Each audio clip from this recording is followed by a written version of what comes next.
сюрпризов. Оу, привет! Ты похож на говорящую вкусняшку из туманности Ориона. Волнуешься перед выступлением? Волноваться? Уверенность – мое второе имя. Так, что меня сегодня ждет? Убежал от собаки. Ага, там еще про брюки. Съел бутерброд с сыром. Да-да, еще про брюки. Скукота. И еще про брюки, про брюки. Про какие про брюки? Вот, триумф Кирилла Лапкина. Во время выступления у исполнителя главной роли отлетела пуговица и свалились брюки.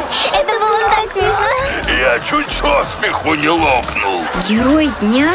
Школа ликует? Ой, как здорово! Кир станет звездой! Вот это сюрприз! Ну, нетушки, сюрпризы нам не нужны. Предупрежден, значит вооружен.